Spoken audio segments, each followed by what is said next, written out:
The wedding was beautiful. Country club on the lake, October 15th, 2024, white tablecloths, crystal chandeliers, a string quartet playing Pachelbel's canon, 200 guests in their finest. Sarah looked stunning in her gown, $8,000 for the dress alone. I'd paid for the alterations without her even asking.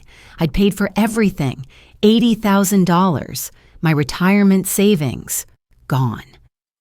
I was seated in the second row, not the front row where the mother of the bride should sit, the second row. I told myself it was a mistake.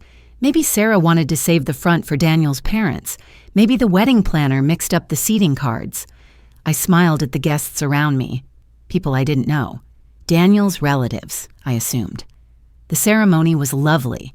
Sarah and Daniel exchanged vows. I cried. Happy tears, I thought. My daughter was getting married, my only child. 22 years of raising her alone, and here we were. The reception started. Cocktails, hors d'oeuvres, small talk. The room was too cold. Air conditioning set too high. I rubbed my arms, tried to warm up. Around me, guests laughed, danced, celebrated. I stood near the edge of the room, watching, waiting for Sarah to acknowledge me. A wave, a smile, something. She didn't look my way. Then Tiffany appeared, Sarah's maid of honor. Blonde hair in an elegant updo, champagne-colored dress that matched the bridesmaids perfectly. She walked toward me with a smile that didn't reach her eyes. She leaned down, whispered close to my ear. Sarah says you need to leave. Now. I didn't understand at first. What? She needs you to go. I'm sorry. Tiffany wouldn't meet my eyes. It's better if you're not here. The room tilted. I couldn't breathe. This was my daughter, my only child. The girl I'd raised alone after her father died. The wedding I'd planned, organized, paid for, every vendor, every deposit, every final payment, my name on the contracts.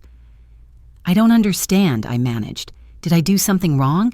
Please, Mrs. Jensen, just please go quietly. 2 security guards appeared.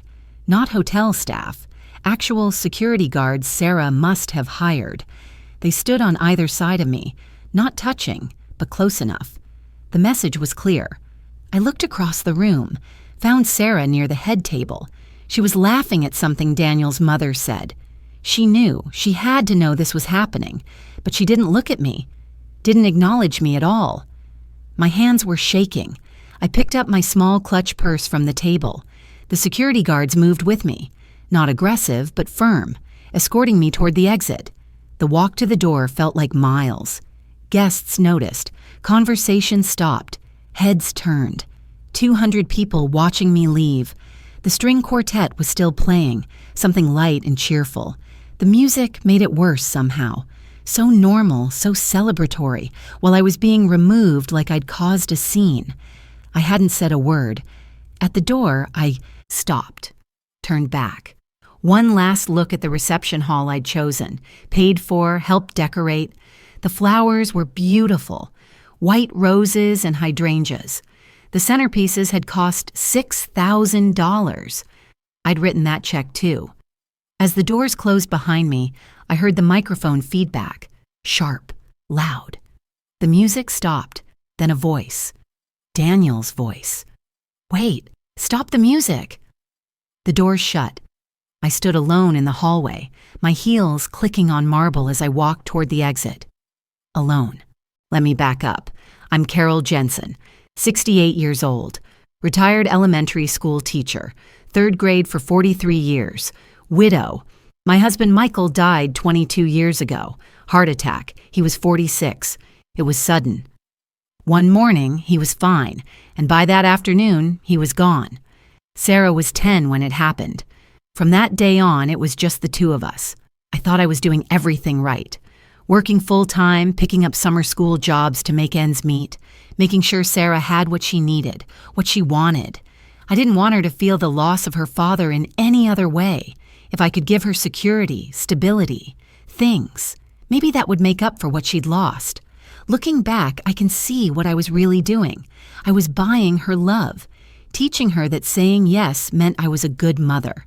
Here's what I gave her over 22 years, $52,000 for college, private university, out of state.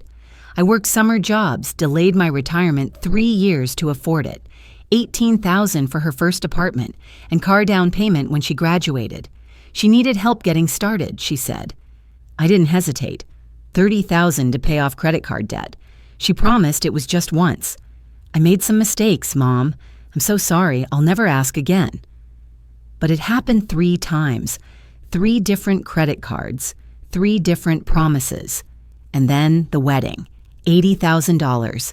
The venue, the catering, the flowers, the photographer, the dress, the alterations, the honeymoon contribution, the bridal shower I wasn't invited to, every vendor, every deposit, every final payment, my name on every single contract.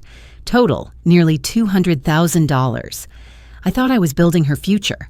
I was funding my own erasure. My neighbor Margaret saw it before I did.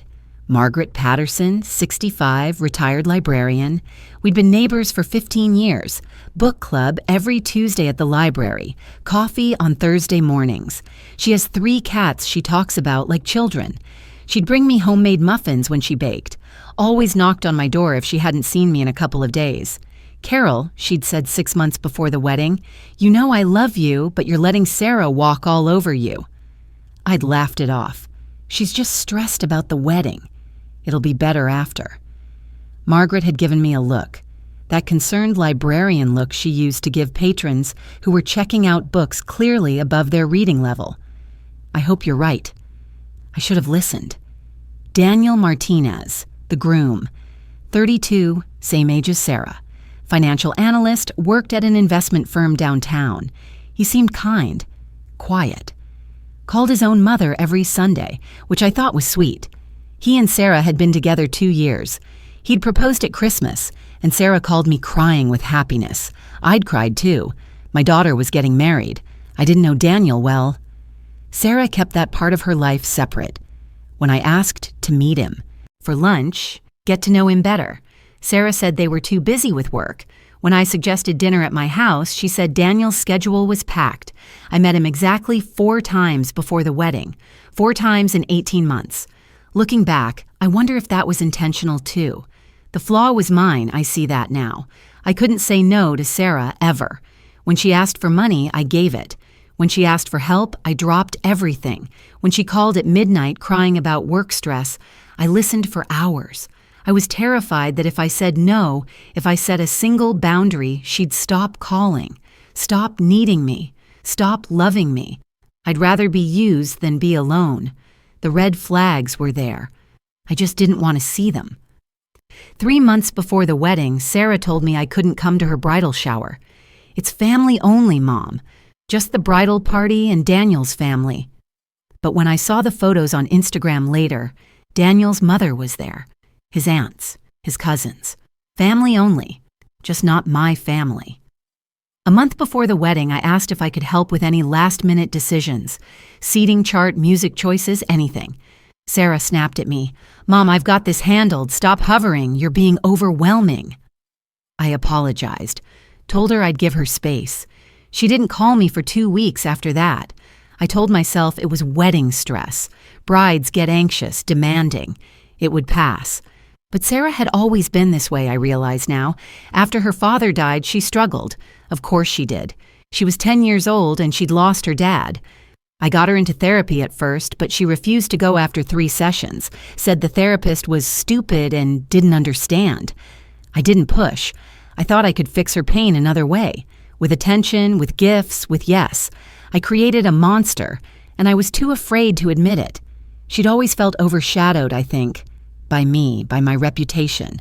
I was a good teacher. Parents requested me specifically for their kids. The community called me a saint after Michael died. Raising Sarah all alone, still teaching with a smile. Sarah heard that her whole life. "Your mom is amazing," her friends would say. She'd smile. But I wonder now if she resented it. Being the daughter of the saint, never quite measuring up. I see her pain. I understand where the anger came from, but understanding doesn't excuse what she did. That night after the wedding, I sat in my car in the parking lot for an hour. I couldn't drive yet. My hands were still shaking. I opened the glove compartment looking for tissues and found the contract. The venue contract. I'd kept a copy there weeks ago, meaning to file it at home, and forgot. I pulled it out, read through it by the dome light. My name as primary guarantor, my signature.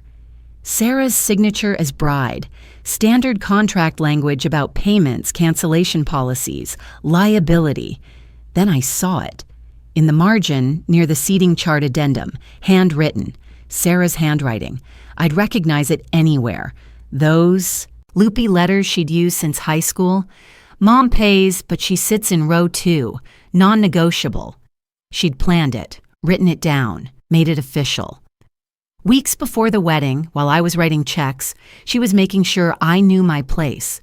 Second row, paid for, but not valued. The next morning, Margaret knocked on my door at 8. She had 2 cups of coffee and a bag of muffins from the bakery downtown. Blueberry, my favorite. "I saw your car in the driveway last night," she said. "You got home late." I let her in. We sat at the kitchen table, the same table where I'd spread out all those vendor contracts months ago. The same table where I'd written check after check. "The wedding was beautiful," I said. Automatic response. "What you're supposed to say." Margaret set down her coffee. "Carol, Janet called me last night." Janet. Book Club Janet. She'd been at the wedding, a courtesy invitation I assumed, since Sarah knew her through me. "She said she saw what happened, that they asked you to leave." I nodded. Couldn't speak yet. "Carol, honey, Janet said she heard Sarah. Before you were asked to leave, Sarah was talking to one of the bridesmaids. She said you were embarrassing her by wearing the wrong dress." I looked down at my navy blue dress. T-length, elegant, appropriate. This is what she told me to wear, navy blue. She texted me specifically. "Mom, wear navy blue, T-length. Nothing flashy." Margaret's expression shifted. What were the other mothers wearing? Daniel's mother wore champagne, a beautiful champagne-colored gown. And the mother of the bride typically wears... The realization hit slowly, then all at once. Champagne, or cream, something light. That's traditional. Sarah had told me navy blue, but she'd told everyone else, the wedding party, Daniel's family, the guests, that the mother of the bride would wear champagne. So when I showed up in navy blue, exactly as instructed, I looked wrong, out of place, like I didn't know basic wedding etiquette, like I was embarrassing her. "She set me up," I whispered. Margaret reached across the table, squeezed my hand. I hate to say it, but yes, I think she did. After Margaret left, I sat there for a long time. The coffee went cold, the muffins sat untouched. Something felt wrong. Deeper than the dress, deeper than the seating. This wasn't just wedding day stress or a daughter being difficult. This was calculated. I went to my home office, opened my email. I'd been CC'd on all the wedding vendor communications. Sarah insisted on it since I was paying.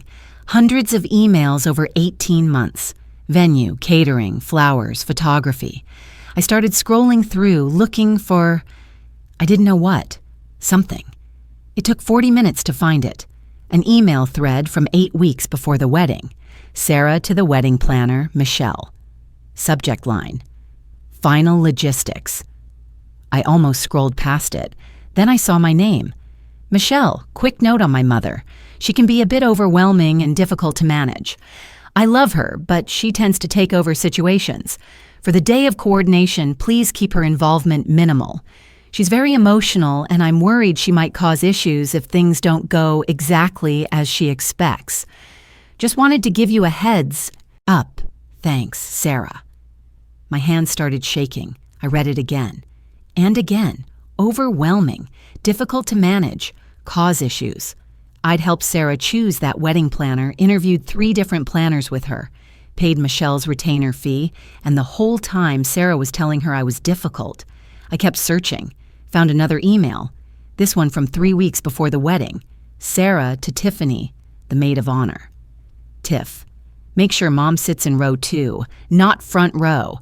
I know it's unconventional, but trust me on this.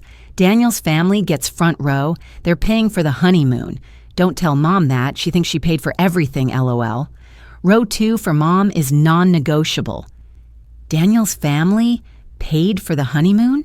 I'd written a check for $5,000 for their honeymoon to Belize. Sarah had shown me the resort website, told me how much it meant to her. I'd transferred the money without question. My phone rang. Sarah's name on the screen. I stared at it. 4 rings. 5. It went to voicemail. Mom, hi. I hope you're okay. I heard you left early last night. Daniel said you weren't feeling well. Anyway, I hope it wasn't anything serious. We're heading to the airport soon. I'll call you when we get back from the honeymoon. Love you. The tone was breezy, casual, like I'd simply left early because I had a headache, not like I'd been escorted out by security guards while 200 people watched. She knew exactly what happened, and she was lying about it. I kept digging through the emails. I had to know. How long had she planned this? How many lies had she told? Another email, 2 weeks before the wedding. Sarah to the venue coordinator. Hi, Mark. Just a heads up about my mother. She can be difficult, and I'm a little worried she might make a scene if things aren't perfect. She has some issues with control. I love her, but I want you to be prepared. If she becomes disruptive during the reception, we may need to ask her to leave early. I know that sounds dramatic, but I'd rather you know in advance. Can you have security available just in case? Thanks for understanding. Sarah. Security available, just in case. She'd planned for me to be removed 2 weeks in advance. While I was confirming final payments, she was arranging for security guards to escort me out. I pushed back from the desk, stood up, walked to the kitchen, poured a glass of water. My hands wouldn't stop shaking. In the backyard, I knelt in the garden, started pulling weeds. Aggressive, mindless work. Dirt under my fingernails. The physical exertion helped. I pulled and pulled until my knees hurt, until sweat dripped down my back. Margaret's daughter had cut her off for 2 years, Margaret once told me, over a fight about money, about boundaries. Margaret had set limits and her daughter punished her with silence. 2 years of not knowing if her only child was okay. It nearly killed me, Margaret had said. But you know what? When she finally came back, things were different, better, because I'd held the boundary. I'd nodded at the time, sympathetic but unable to really understand. Now I understood. I came back inside, washed my hands, sat back down at the computer. There had to be more. I needed to know everything. I searched my email for every message with Sarah's name, found a group chat she'd created with her bridesmaids. She'd accidentally added me to it. I'd gotten notifications for weeks but never opened them, assuming they were just wedding planning chatter. I opened it now, 4 weeks before the wedding. Sarah to the bridesmaids. Ugh, Mom is asking about the seating chart again, so annoying. I already told her I'd handle it, she's so controlling. 3 weeks before. Mom wants to give a speech at the reception. I told her no, but she keeps bringing it up. Like it's my wedding, you know? 2 weeks before. Mom called 3 times today about the flower delivery time.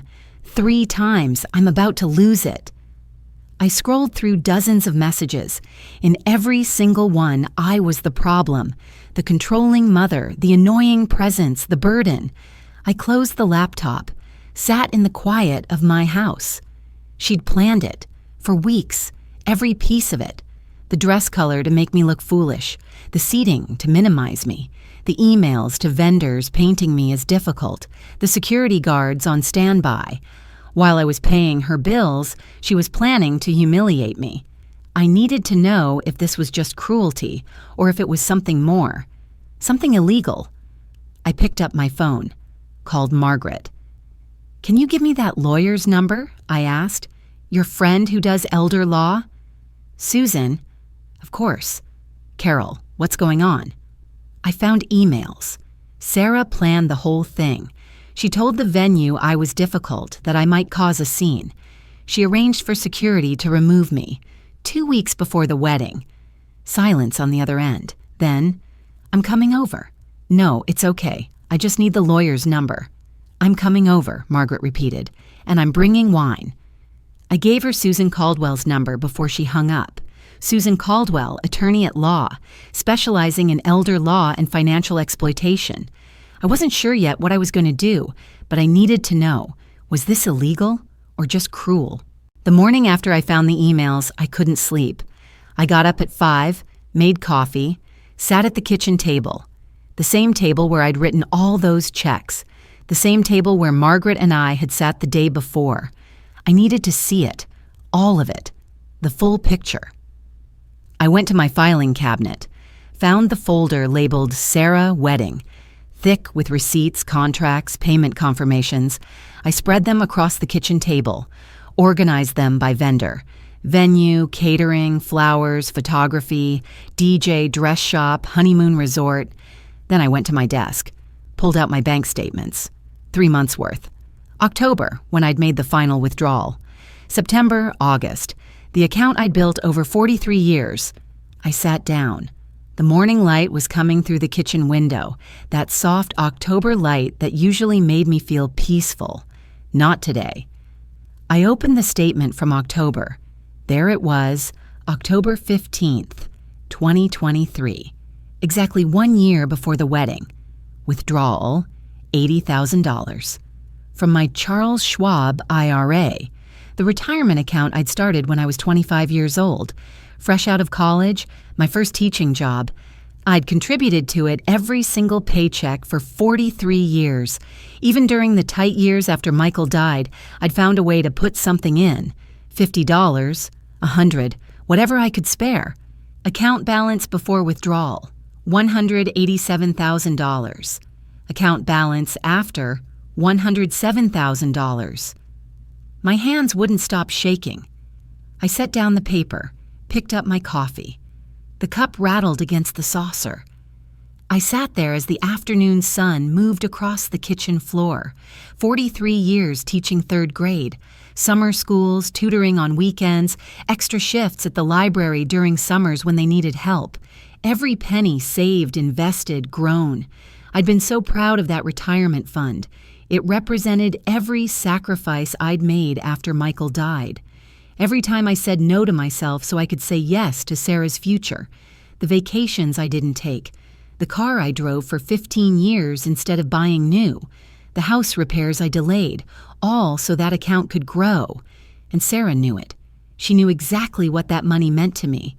I'd told her, dozens of times over the years, "This is my security, honey. This is what lets me sleep at night, knowing I'll be okay when I can't work anymore." She knew exactly what she was asking me to give up. The $80,000 wasn't just money. It was my safety net, my independence, my proof that I'd survived losing Michael, raising Sarah alone, building a life from the wreckage. That number, $187,000, it meant I'd made it. Despite everything, I'd made it. And now it was $107,000. I'd be okay, probably. Social Security, my teacher's pension, the remaining savings. I could still retire comfortably if I was careful. But the buffer was gone. The cushion I'd spent 43 years building. If something went wrong, a medical emergency, a major house repair, anything unexpected, I'd feel it now. She'd taken my security, and she'd done it while planning to humiliate me. I picked up the vendor contracts, started going through them one by one. Venue contract, $28,000, 3 payments. Deposit in January, second payment in June, final payment in September. My signature, my credit card. Sarah's name as bride, but mine as financial guarantor. Catering contract, $22,000, my signature, my credit card. The menu Sarah had chosen, filet mignon, Chilean sea bass, past hors d'oeuvres. "Only the best, Mom," she'd said. "It's my wedding day." I'd agreed, signed, paid. Photography contract, $8,000. The photographer Sarah insisted on. "She's the best in the city, Mom. Everyone wants her." My signature, my check. Flowers, $6,000. White roses and hydrangeas, the centerpieces that had been so beautiful. My credit card. DJ. $3,000, my check. And then the extras. The things I hadn't included in the original $80,000. The dress alterations. $8,000 for a dress I'd never even seen until the wedding day. The honeymoon. $5,000 for Belize, even though Sarah had told me Daniel's parents were paying for it. The bridal shower I wasn't invited to. $1,200 for the venue, rental, and catering. I added it up on my calculator. $94,200 total over 18 months, nearly $100,000. And my name was on every single contract, every payment, every receipt. But that was just the beginning. I turned to my computer, opened my email, started going through the correspondence with Sarah about the wedding. Hundreds of emails. I'd saved everything. Found the email thread where Sarah first asked for help with the venue deposit. Mom, I found the perfect place, but they need a deposit to hold the date. Can you help? I'll pay you back, I promise. I'd responded within an hour. Of course, honey, send me the contract. Found the email where she asked for the catering money. Mom, the caterer needs final payment by Friday or we lose our menu choices. I'm so sorry to ask, but can you cover it? Daniel's bonus doesn't come through until next month. I transferred the money that afternoon. Found the email where she asked for the photography money. Mom, I know this is a lot, but she's booked solid, and if we don't pay the retainer today, we lose her. Please? I'd written the check, dropped it in the mail that day. Every single time I'd said yes, without hesitation, without question, and every single time she'd been planning to remove me from the wedding I was funding. I kept searching the emails, looking for... what? Proof that she'd cared? Proof that she'd meant it when she said thank you? What I found instead were the messages to her bridesmaids, the group chat she'd accidentally included me on. Mom's asking about the budget again. I told her everything's covered. She doesn't need to know the real costs, LOL. Just got Mom to pay for the flowers. She thinks they're $4K. Actually, $6K, but she doesn't need to know that either. Mom offered to pay for alterations. Score. That's another $8K I don't have to worry about. She'd lied. About the costs. About what she needed. About everything. Margaret came over that afternoon with a notepad and her reading glasses. We went through everything together. She made notes, asked questions. Did you ever sign anything saying this was a gift or a loan? No, nothing in writing. She just asked, and I gave. Did she ever say she'd pay you back? The first few times, yes, for the credit cards, for the apartment deposit. She always said she'd pay me back when she could. She never did. Margaret nodded. Kept writing. And the wedding, specifically? She said she needed help, that she and Daniel couldn't afford it on their own, that it would mean the world to her if I could help make her dream wedding happen. Did she specify you were paying for all of it, or just helping? I thought back. She said helping. But then every vendor contacted me directly. Every contract came to me. Every payment request. It became understood that I was covering it. Margaret contacted Janet from book club, asked her to write down what she'd seen and heard at the wedding. Janet sent over a detailed email that night. She'd heard Sarah tell one of the bridesmaids, Tiffany, that Carol was embarrassing her with the wrong dress color. She'd watched the security guards escort me out. She'd seen Sarah laughing afterward, never once looking toward the door where I'd been removed. Margaret also called the venue coordinator, Mark. Just checking on some details about the Jensen Martinez wedding, she said, putting him on speaker so I could hear. The mother of the bride had some questions. Oh, Mrs. Jensen, Mark said. His voice was careful. I hope everything was satisfactory. Can you tell me about the security arrangements? Margaret asked. Silence then. I'm not sure I should discuss. Mark, Carol paid for that wedding, every penny. She has a right to know. More silence then. The bride requested security presence. She was concerned there might be disruptions. She asked us to have 2 guards available during the reception, in case they were needed. And were they needed? Margaret pressed. They escorted the mother of the bride out, as requested. As requested by whom? The bride, Miss Jensen.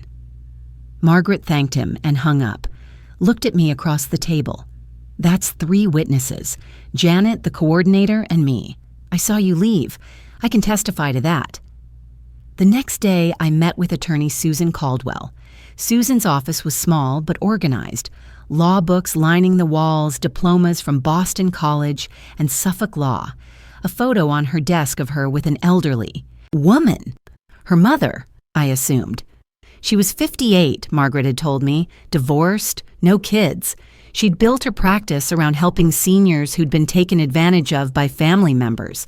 I brought everything, the bank statements, the contracts, the emails, printed out and organized in a 3-ring binder. Susan went through it all, took notes, asked questions. Her expression never changed, but her pen moved faster and faster across her legal pad. Finally, she looked up. Carol, I need to be straight with you. This meets the criteria for financial exploitation of an elder. I'm only 68, I said. I'm not that old. Under Massachusetts law, you qualify. Elder is defined as 60 or older. She tapped the papers. Your daughter solicited funds from you under pretenses that appear to have been partially false. She misrepresented costs. She failed to disclose her intentions regarding your participation in the event you funded, and she executed a plan to publicly humiliate you at that event, all while taking nearly $100,000 from you. Is that illegal? It can be. Financial exploitation, breach of verbal contract, potentially emotional distress. The emails showing premeditation strengthen the case considerably. She flipped through the printouts. These are damning. She planned to remove you weeks in advance while still accepting your money. What can I do? Susan leaned back in her chair. You can pursue a civil suit, sue for return of the funds, or at least partial return. Given the premeditation and the emotional harm, you might also have a claim for damages. It won't be easy and there's no guarantee, but you have a case. I sat there, looking at the binder of evidence. 43 years of teaching had taught me to be organized, thorough. I documented everything without even realizing I was building a case. I need time to think, I said. Of course. But Carol? Susan's voice was gentle. You're not wrong to pursue this. What she did, it's not just hurtful, it's predatory. You have every right to protect yourself. I drove home, the binder of evidence on the passenger seat. Proof. Hard, factual, documented proof that my daughter had planned to betray me while I paid her bills. But that was just the beginning. I spent 2 days thinking about what Susan had said. Civil suit, financial exploitation, emotional damages, legal words for what felt like a simple truth. My daughter had betrayed me. But was it worth it? Fighting her in court? Making this public? Sarah was still my daughter, my only child. Maybe she'd come to her senses. Maybe she'd apologize. Maybe if I just gave her time. I stopped myself. That was the old thinking. The Carol who said yes to everything, who believed love meant never setting boundaries. I needed to understand how I'd gotten here. I went to the guest room, the room I'd kept ready for Sarah's visits, fresh sheets on the bed, her favorite books on the nightstand, space in the closet. She'd stayed overnight exactly twice in the past 5 years. Both times she'd left after breakfast, saying she had plans. The hotel was more convenient, she'd say, less out of the way. Now I understood. She never intended to be close, just close enough to keep the money coming. I sat on the bed, looked around. The wedding planning folder was on the desk where I'd left it weeks ago. I opened it. Vendor contracts, all signed. Payment confirmations, all processed. Seating chart drafts, notes in the margins. My handwriting everywhere. Check with Sarah about centerpiece height. Confirm final head count. Pay deposit by Friday. I'd been so involved, so invested. And the whole time Sarah was telling vendors I was overwhelming, difficult, a problem to manage. My phone was on the desk. I picked it up, scrolled to Sarah's last voicemail, the one from the day after the wedding. I'd listened to it a dozen times, trying to find some hint of remorse, some acknowledgement. I played it again. "Mom, hi, hope you're okay. I heard you left early last night. Daniel said you weren't feeling well? Anyway, I hope it wasn't anything serious. We're heading to the airport soon. I'll call you when we get back from the honeymoon. Love you." Breezy, casual. Like I'd simply left because I had a headache. Not a word about being escorted out by security guards. Not a word about sitting in the second row. Not a word about any of it. She was gaslighting me, even in the voicemail, rewriting what happened, making it my choice to leave, my health issue, my problem. I closed my eyes. Let myself remember a different Sarah, a different time. Her college graduation, 8 years ago. I'd driven 6 hours to get there, sat in that auditorium with thousands of other parents waiting for her name to be called. When they announced Sarah Elizabeth Jensen, I'd cried. Actually cried. My baby girl graduating, the first person in our family to finish college. After the ceremony, she'd run to me, push through the crowd in her cap and gown, threw her arms around me. "Mom, I did it. I couldn't have done this without you." She was crying too. Happy tears. Real tears. "You worked so hard to pay for this. I know you did. Thank you. Thank you so much." I'd held her, so proud, so grateful, thinking, this is it. This is what it was all for. All those years of double shifts, all those sacrifices, worth it. That Sarah felt real. The hug felt real. The gratitude felt real. But now, listening to this voicemail, cold, dismissive, gaslighting, I didn't recognize her. That girl who hugged me at graduation was gone. Or maybe she'd never existed. Maybe I'd just wanted to believe she did. When did it change? Or had I been blind all along? I set down the phone, looked around the guest room again. This room I'd kept ready, waiting. Always waiting for Sarah to need me, to visit, to stay. I stood up, walked to the closet, took out the hangers I'd left empty for her clothes, put them in a box, took the books off the nightstand. Books I'd bought, thinking she might want to read them. Boxed those, too. I wasn't angry. I was just tired. Tired of waiting for a daughter who was never going to be what I needed her to be. Tired of making myself small, accommodating, available. Tired of believing that if I just gave enough, loved enough, sacrificed enough, she'd love me back the way I needed. It wasn't going to happen. Maybe it never was. I walked to the window, looked out at the backyard. The garden I'd planted 20 years ago right after Michael died. Roses, hydrangeas, peonies. I dug every hole myself, planted every bulb, watered, weeded, tended. It had been therapy, something to nurture when everything else in my life felt broken. The garden had grown, flourished, because I'd taken care of it, set boundaries around it. Mulch, edging, careful pruning. The boundaries didn't make the garden less beautiful. They made it possible. I'd never set boundaries with Sarah. I thought that made me a good mother. Unconditional love meant unconditional yes. But I was wrong. I sat back down on the bed, picked up the wedding planning folder one last time, flipped through the pages, my handwriting, my credit card numbers, my signatures. Then I closed it, set it aside. 43 years I'd put everyone else first. My students, I'd shown up every day, even when I was exhausted, even when Michael had just died and I could barely function. I'd put their needs first because that's what good teachers do. My husband, before he died, I'd supported his career, his dreams, his plans. That's what good wives do. And Sarah, always Sarah. Every want, every need, every demand, that's what good mothers do. But what about me? When did I get to matter? I looked at myself in the mirror above the dresser.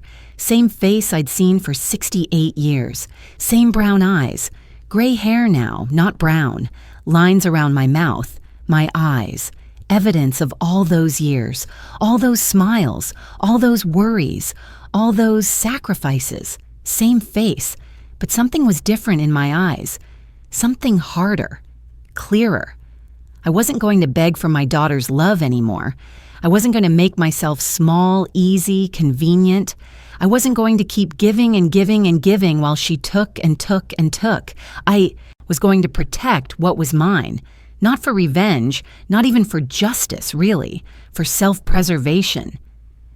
3 days later, I sat in Susan Caldwell's office. Conference table, legal pads, coffee in paper cups. Susan across from me, reading glasses on, reviewing the evidence binder. "I want to pursue this," I said. "Whatever it takes. I want her to know she can't do this, to me or to anyone else." Susan looked up. "It won't be easy. She'll fight it. It might get ugly." "It's already ugly." "Fair point." Susan made a note. "We'll start with a demand letter, request for repayment of the funds.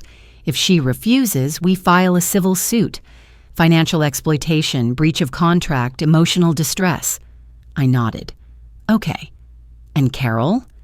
Susan's voice was gentler. "Are you prepared for what this might do to your relationship with her?" I thought about that. The question implied there was a relationship to damage.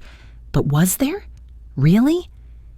I sat in the lawyer's office 3 days later, 68 years old, and I realized I didn't know my own daughter anymore. Maybe I never did. Susan waited. "But I know myself," I continued, "and I'm not going to let her treat me like a checkbook with no feelings attached. Not anymore." Susan smiled, small, approving. "Then let's get started." I left her office with a folder full of forms to sign, a timeline of what would happen next, and something I hadn't felt in weeks: purpose. I wasn't a victim waiting for my daughter to realize she'd hurt me. I was someone taking action, protecting myself, setting boundaries finally, after 68 years of believing boundaries meant I didn't love enough. The old Carol would have waited, hoped, made excuses, given Sarah one more chance and another and another. But I wasn't her anymore. Susan sent the demand letter 3 weeks after our first meeting. Certified mail, return receipt requested, formal legal language requesting repayment of $94,200 plus emotional damages. She gave Sarah 30 days to respond. Sarah was back from her honeymoon by then. Belize, the trip I'd paid for. She'd posted photos on Instagram, white sand beaches, tropical drinks, sunset dinners. She looked happy, glowing. Not like someone who'd recently had her mother escorted from her wedding by security guards. I didn't hear from her directly. Not a call, not a text, not an email. Radio silence. But 2 days after Susan sent the letter, my phone rang. Daniel's number. I stared at it for 3 rings. 4. Almost let it go to voicemail, then picked up. "Carol?" His voice was quiet, careful. "I hope it's okay that I'm calling. Sarah doesn't know." "What do you want, Daniel?" "I need to talk to you. Can we meet? Just you and me. I'll come to wherever's convenient for you." I met him at the coffee shop on Main Street, the same one where Sarah and I used to meet for wedding planning sessions. I hadn't been back since the wedding, but I wasn't going to avoid places because of her. Not anymore. Daniel was already there when I arrived, sitting at a corner table, 2 coffees in front of him. He stood when he saw me. "Thank you for coming. I got you a latte. I hope that's okay." I sat, took the coffee. "What do you want, Daniel?" He looked tired, dark circles under his eyes. His wedding ring still on, but he was fidgeting with it, turning it around and around. "I want to apologize for what happened at the wedding. I had no idea she was planning that. To ask you to leave. I swear, Carol, I didn't know. But you knew I was in the 2nd row." He winced. "I noticed during the ceremony. I asked Sarah about it at the reception. She said it was just how the seating worked out with numbers. I didn't think—" He stopped. "I should have said something. I'm sorry." I sipped the coffee. Waited. "I got your lawyer's letter," he said. "Sarah showed it to me. She's upset." "I imagine she is. She thinks you're overreacting, that you're being vindictive." "Of course she does." Daniel was quiet for a moment. Then, "I don't think you're overreacting. I've been going through our finances, wedding expenses. Sarah told me we split the costs with you, that you paid for some things, we paid for others. But that's not true, is it? No, you paid for everything. Everything. He closed his eyes. She lied to me about how much things cost, about who was paying, about a lot of things. I'm sorry, I said, and I meant it. He seemed like a decent person. He didn't deserve to be married to someone who lied as easily as Sarah did. Let me talk to her, Daniel said, about repaying you. It's the right thing to do. I'll make her see that. Okay. Give me 2 weeks. I'll work on her, I promise. I left the coffee shop with something I hadn't expected. Hope. Not for a relationship with Sarah. That ship had sailed. But hope that maybe this could be resolved without a full legal battle. That maybe Daniel could talk sense into her. 2 weeks passed. Nothing. No call from Sarah. No call from Daniel. No response to the demand letter. I called Susan. What now? We filed a suit. The legal process was slow. Susan filed the civil complaint in early December. Sarah had 30 days to respond. She hired a lawyer, a good one, from what Susan said. Expensive. I wondered who was paying for that. Sarah's lawyer filed a motion to dismiss.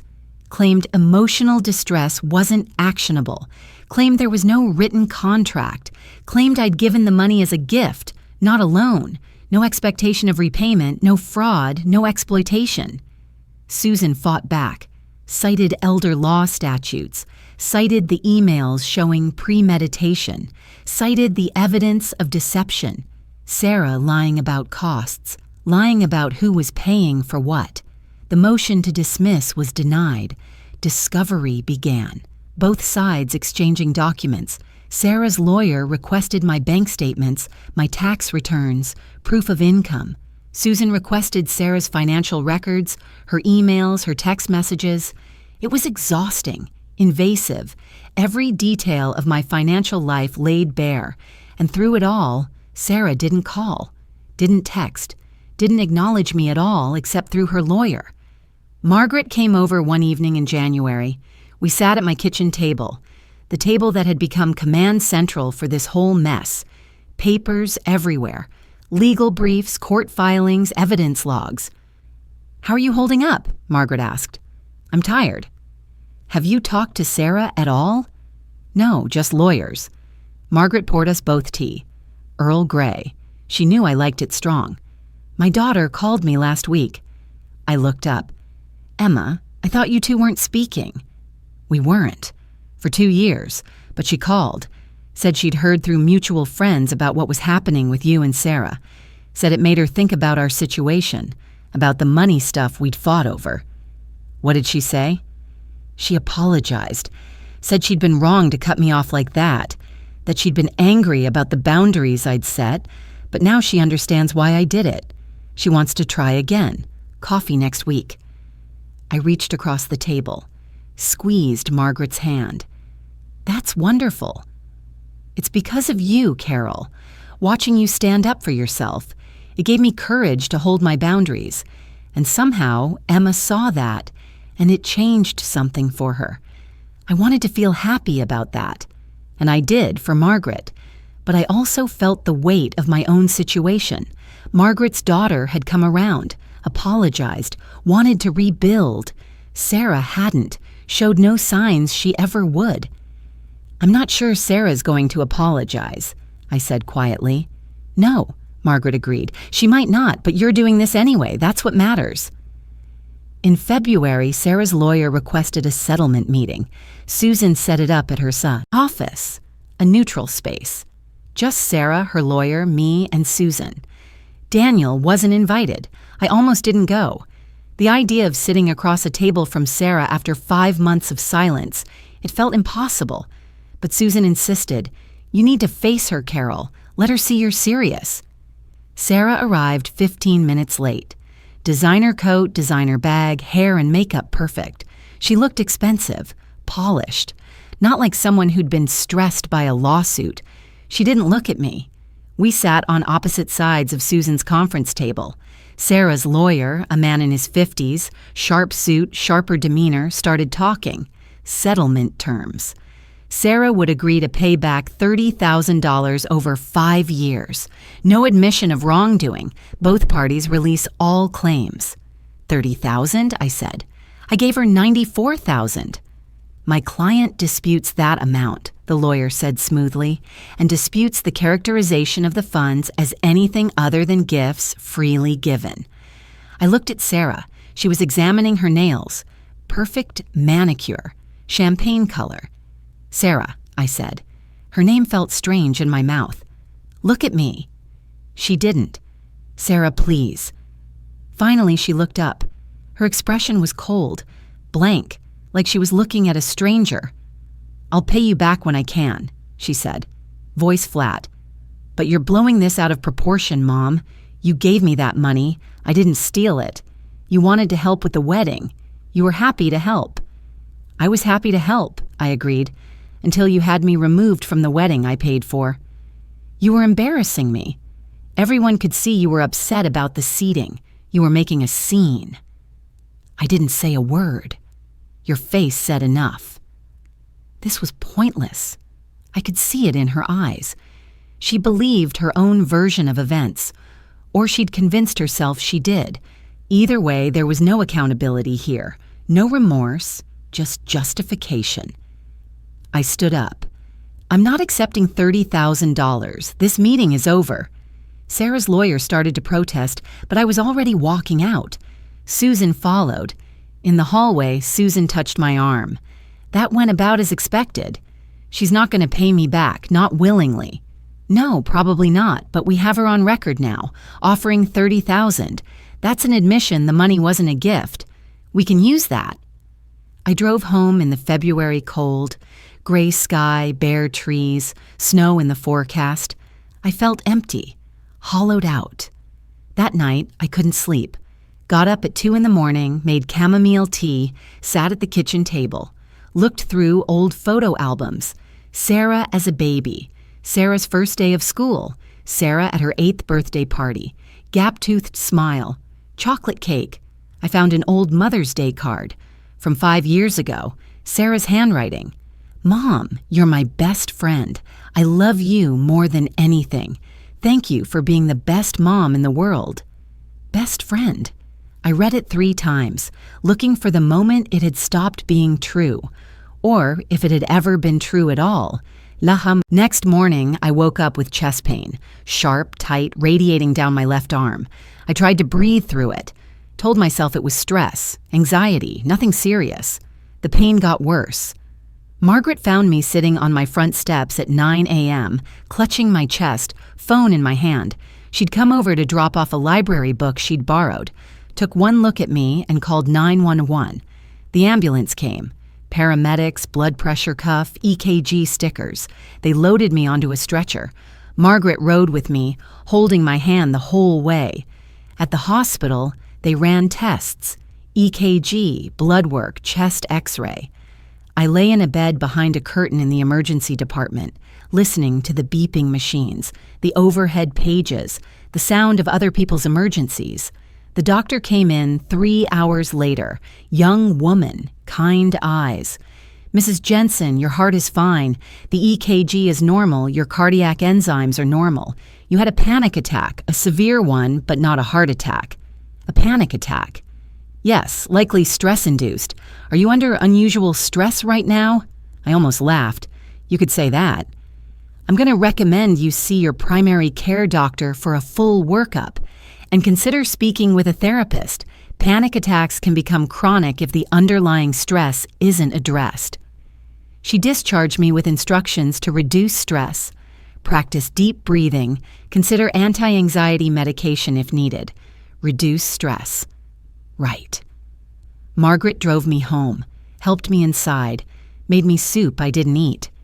You're scaring me, Carol. I'm scaring myself. This lawsuit, it's taking a toll. Are you sure you want to keep going? I thought about that. The chest pain, the sleepless nights, the emptiness of that settlement meeting, Sarah's cold eyes, the way she looked at me like I was nothing. Yes, I said, I'm sure. Because if I stop now, it means she wins. It means she can do this to someone else. to Daniel, to whoever's next. Someone has to show her there are consequences. Margaret nodded. Okay, but you need to take care of yourself too. That night, my phone rang. Daniel's number again. Carol? His voice was different, urgent. I need to tell you something. Can we meet? Bring your lawyer if you want. What's going on, Daniel? I found something. Something Sarah wrote. You need to see it.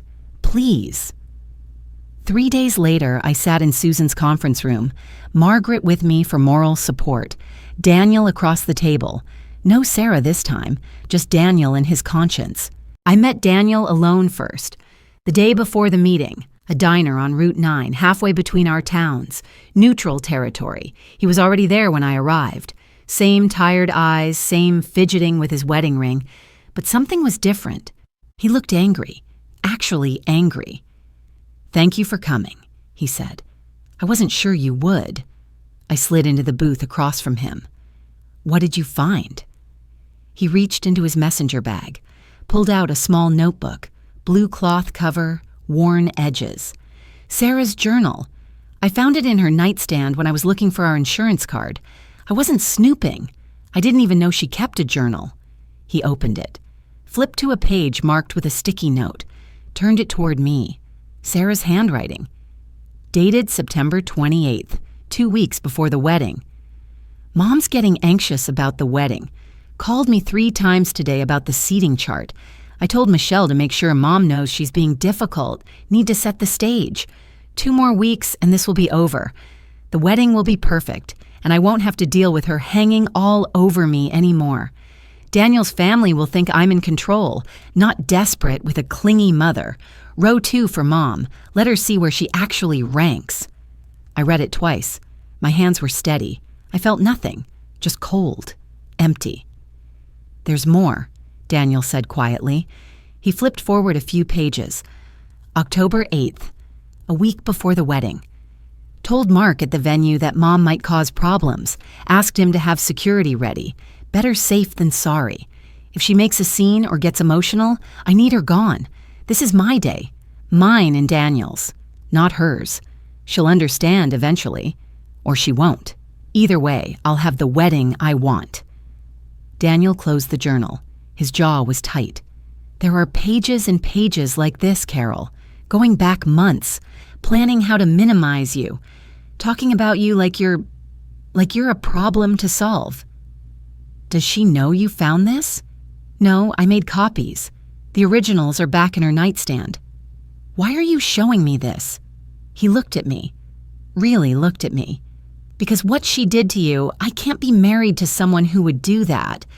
I've been trying to convince myself there was a misunderstanding, that maybe she was just stressed about the wedding and things got out of hand. But this, he gestured to the journal, this is premeditated cruelty to her own mother, and I can't be okay with that.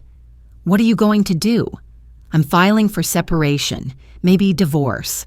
I don't know yet, but I can't stay with her, not after seeing this. He pushed the journal copies across the table.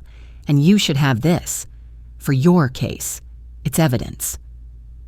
The meeting was scheduled for 2 p.m. the next day. Susan's conference room. Professional, neutral, documented. I arrived early with Margaret. She'd insisted on coming. You're not facing Sarah alone, she'd said. Not anymore. Susan was already there, setting up. Legal pads, water glasses, the copies of evidence we'd compiled. She added Daniel's journal pages to the stack. This changes everything, Susan said. This is direct evidence of premeditation, intent to harm. This isn't just financial exploitation anymore. This is calculated emotional abuse with financial gain. Daniel arrived at 1:55. He looked nervous. Sarah doesn't know I'm coming. I told her I had to work. At 2:15, Sarah walked in, her lawyer beside her, the same sharp-suited man from the failed settlement meeting. She was dressed for battle, black suit, heels, hair pulled back severely. She looked powerful, in control. Then she saw Daniel. "What are you doing here?" Her voice was sharp. "I need to be here," Daniel said quietly. She turned to her lawyer. Can he even be here? This is between my mother and me. He's a witness, Susan said calmly. He has relevant information. Sarah sat down, didn't look at me, didn't look at Daniel, stared straight ahead at the wall. Susan started. We're here to discuss a settlement, but first I need to present some additional evidence that's come to light. She laid out the documents, bank statements, contracts, emails, all the evidence from before. Then she added the journal pages, slid them across the table. These are entries from your personal journal, dated September and October of last year. Care to read them aloud? Sarah's lawyer picked up the pages, skimmed them. His expression didn't change, but something flickered in his eyes. Concern, maybe. Where did you get these? Sarah's voice was controlled, tight. That's not relevant, Susan said. What's relevant is the content. These entries show you planned to remove your mother from the wedding weeks in advance, while she was still paying for it, while you were still accepting her money. Sarah looked at Daniel. Understanding dawned. You went through my things. You wrote about planning to humiliate my mother-in-law, Daniel said. His voice was steady, firm. I found it by accident, but once I read it, I couldn't ignore it. This is a violation of my privacy. Sarah, Susan's voice cut through. These journal entries, combined with the emails to vendors, the text messages, the documented financial transactions, you have no defense here. You planned this. You executed it. You took your mother's money while actively planning to publicly humiliate her. Sarah's lawyer leaned over, whispered something to her. She shook her head. He whispered again, insistent. Finally, Sarah spoke. Fine, what do you want? Full repayment, Susan said. $94,200. Payment plan over 4 years. No contact order for a minimum of 6 months. And a written acknowledgement that the funds were not a gift. That's insane. Sarah, her lawyer's voice was quiet but firm. Given this evidence, you should seriously consider this offer. Sarah looked at me for the first time. Her eyes were hard, angry. You're really going to do this? Sue your own daughter? You really plan to humiliate me at the wedding I paid for, I said. My voice was calm, even. While I was writing checks, you were arranging security guards. I just wanted one thing that was mine. Sarah's voice cracked, loud, the control slipping. Everything was always about you being the perfect mom, the saint. Everyone loved you. Poor Carol raising Sarah all alone. Such a good woman. Such a good teacher. And I was just the daughter of the saint. Never good enough. Never as good as you. There it was. The wound underneath. The unhealed place. So you took my money and kicked me out of your wedding? I asked quietly. You were smothering me. You called all the time. You wanted to be involved in everything. It was my wedding, mine and Daniel's, not yours. Daniel spoke up. Sarah, that's not true. Your mom gave us space. She only called when you asked her to handle vendor issues, when you needed her to pay for something. Stay out of this, Daniel. No. His voice was stronger. I won't. Because I'm realizing I've been staying out of it this whole time. Watching you treat your mother like a checkbook, watching you lie to me about the costs, about who was paying, watching you plan to remove her from the wedding and telling me afterward she just wasn't feeling well. He stood up, pulled something from his jacket pocket, an envelope, set it on the table in front of Sarah. What's this? She asked. Separation papers. I'm filing tomorrow. The room went silent. Sarah stared at the envelope. Then at Daniel. You're leaving me. Over this. Over her. I'm leaving you because you plan to humiliate your mother at her own expense and you don't see anything wrong with it. I'm leaving because you lied to me about the money, about your mother, about who you are. His voice was sad, tired. I thought I knew you. I don't. Sarah's mask cracked. Tears started. Real ones. Daniel, please, I made mistakes. I was stressed. I'm sorry, I'll make it right. I'll pay her back. Will you? He asked. Or are you just saying that because I'm leaving? She didn't answer. Susan spoke into the silence. Sarah, let's be clear about what's on the table. Your mother has documented evidence of financial exploitation. The journal entries show premeditation. Your own lawyer can tell you you're going to lose if this goes to trial. The settlement we're offering is generous. $94,000 over 4 years is manageable. The alternative is a judgment for the full amount, plus damages, plus attorney fees. Your choice. Sarah's lawyer leaned over again, more urgent whispering. Numbers, risk assessment. Sarah's face was pale, streaked with mascara. I need time to think, she said. You have 48 hours, Susan said. After that, we proceed to trial. Sarah stood up, grabbed her purse, looked at me one more time. I hope you're happy, Mom. You win. You always win. Poor Carol, the victim, the saint. She walked out. Her lawyer followed, apologetic nods to Susan. When the door closed, the room exhaled. I looked at Daniel. Thank you for standing up, for telling the truth. I should have done it months ago, at the wedding. When I saw you in the second row, I knew something was wrong. I should have said something. He picked up his jacket. I'm sorry, Carol, for all of it. You're not responsible for her choices. No, but I enabled them by staying quiet. He headed for the door, paused. I'll make sure she pays you back, whatever I have to do. I promise. After he left, it was just me, Susan, and Margaret. Susan gathered the papers. That went better than expected. Daniel's testimony, the journal entries, she'll settle. Her lawyer knows she has no choice. Margaret squeezed my hand. How are you feeling? I thought about it, searched for the emotion. Anger, sadness, relief, triumph. When Daniel finished speaking, the room was silent. I looked at my daughter, and I felt nothing. Just tired. I'm okay, I said finally. I think I'm okay. Sarah settled 3 days later. Her lawyer called Susan. They'd accept the terms. Repayment plan, no contact order, written acknowledgement, everything, not $94,000. They negotiated down to $30,000. Susan advised me to take it. Getting something is better than risking a trial. And the acknowledgement that it wasn't a gift, that's the real win here. It's on record now, what she did. $30,000 over 4 years, $625 a month. Not even a third of what I'd given her, but it was something. And more importantly, it was an admission. She couldn't call it a gift anymore, couldn't rewrite history. The first payment arrived on time, direct deposit into my account.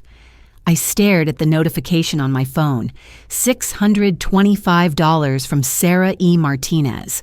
Martinez, still using Daniel's name, though not for long.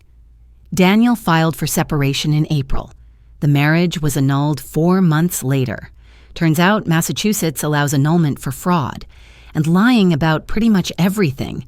Who paid for the wedding, the costs, the family dynamics, that qualified. 8 months of marriage. Erased.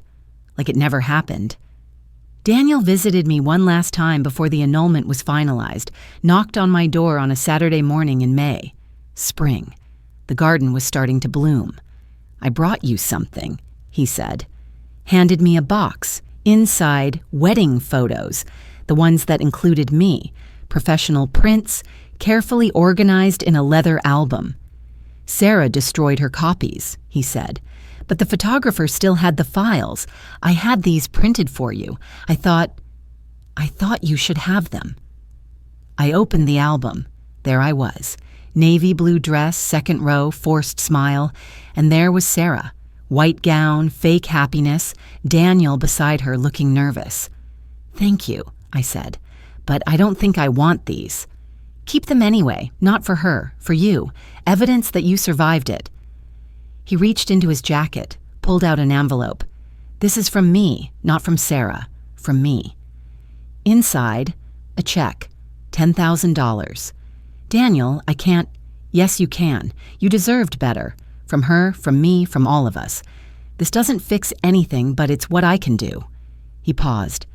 "I'm using it to start a scholarship fund, if that's okay, for single parents finishing their education, in your name and your late husband's name, the Carol and Michael Jensen Scholarship." I started crying. Couldn't help it. Not for the money, for the kindness. For someone finally seeing that what happened to me mattered. "I'm sorry I didn't stop it," Daniel said quietly.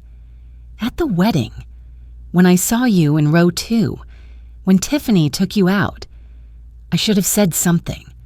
I should have stood up then." "You stood up when it counted," I said. "That's what matters." He left. I never saw him again, but every year at Christmas, a card arrives. Always the same message. From someone who learned courage from you. Margaret's daughter, Emma, came back. 2 months after the settlement, Margaret called me crying. Happy tears. Emma had apologized. Really apologized. Not therapy prompted, not forced. Real acknowledgement of the hurt she'd caused. She said watching your situation made her realize what she'd done to me. Margaret told me over coffee. How she'd punished me for setting boundaries. How she'd used silence as a weapon. She said she didn't want to be like Sarah. They met for coffee. Then dinner. Then Emma started coming over on Sundays. By summer, they were talking every day again. "You did this," Margaret said. "Your courage gave me courage to hold my boundaries, and somehow that changed something for Emma." Margaret still checks on me every morning, text or knock on the door. Thursday coffee is sacred now. Book club Tuesdays. She's family, not biology, choice. Attorney Susan became more than my lawyer. After the settlement, she helped me update my entire estate plan. We spent 3 afternoons in her office, going through everything. New will. Sarah removed as beneficiary. Primary beneficiary now. The Carol and Michael Jensen Scholarship Fund. Secondary. Margaret's niece's children. If Sarah ever has children, there's a separate educational trust. They get college funds. Sarah can't touch it.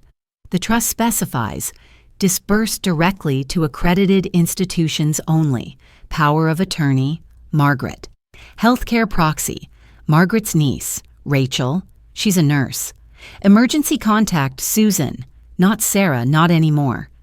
"This is how you protect yourself," Susan said, "even after you're gone." I signed every page. Each signature felt like freedom.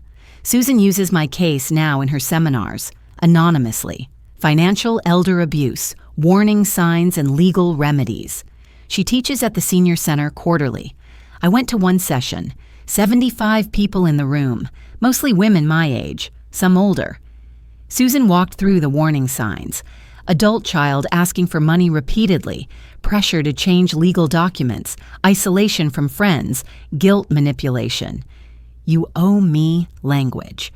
3 women came up to me after, told me my story gave them courage to set boundaries with their own children, to say no, to protect themselves. That's when I knew. My pain had purpose. Spring turned to summer. The garden bloomed. I planted new roses, yellow ones, bright, cheerful. Margaret helped me dig the holes. We worked in the sun, dirt under our nails, not talking much. Just the rhythm of work. Each rose bush felt like a promise to myself. I was rebuilding, slowly, but growing. I donated the wedding planning folder to a women's shelter, all the vendor contacts, the budget spreadsheets, the planning timeline. Attached a note. "For someone planning a wedding with joy, not manipulation, may your day be everything you hope." Letting go of the material evidence felt good. That wedding was dead. But maybe my planning could help someone else's happiness. I reorganized the photo albums, removed Sarah's adult photos from the living rooms, walls, kept the childhood ones in a private album, gap-toothed smile, pigtails, birthday parties. That child existed. I loved her. She's gone now, but she was real once. The living room walls now have different photos, travel pictures from a cruise I took with Margaret last fall, garden photos, book club group shots, my life, mine. The letter arrived in June. Plain envelope, Sarah's handwriting. Forwarded through her lawyer. We still had the no contact order. I opened it carefully. Expected anger, bitterness. What I got was something else. Mom, I'm in therapy now. My therapist says I need to apologize. I'm sorry for hurting you. I was wrong to plan the ejection. I hope someday you can forgive me. I'm working on myself. Sarah. Typed, not handwritten. Therapy prompted. The words felt rehearsed, hollow. My therapist says I need to apologize. Not I need to apologize. Not I'm sorry for what I did to you. Just checking a box. I read it 3 times, looking for genuine remorse. Didn't find it, but I wrote back anyway, by email, clean, boundaried. Sarah, I appreciate the apology. I hope therapy helps you. But I need you to understand, forgiveness doesn't mean reconciliation. What you did was calculated and cruel. I'm glad you're getting help, but I need space. Maybe in a few years we can try again. But not now. I wish you well. Mom. I hit send, closed my laptop, and I felt peace. The first real peace I'd felt in 2 years. Sarah was gone from my life, but I was still here, and I was going to be okay. It's been a year now since the settlement. I'm 69. I live alone in the same house. The mortgage is paid off. My retirement account is recovered somewhat. $123,000 now. Not where it was, but growing again. The monthly payments from Sarah arrive on time. $625 every month. I deposit them automatically. Don't even look at them anymore. Daniel's $10,000 helped, and the scholarship fund is doing well. We awarded 3 scholarships last year. Single parents finishing their degrees. Watching them graduate. That feels better than any apology Sarah could give me. My days are simple now.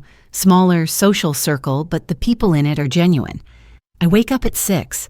Coffee on the back porch if the weather's nice. The garden needs tending. Those yellow roses came in beautifully. Margaret texts me every morning. Good morning, Carol. Coffee Thursday. Always Thursday. It's our day. Book club on Tuesdays. We're reading mysteries still. I host sometimes. My house feels more like mine now. The photos on the walls are different. Travel pictures, garden photos, Margaret and me at the senior center fundraiser. My life now, not the life I thought I'd have.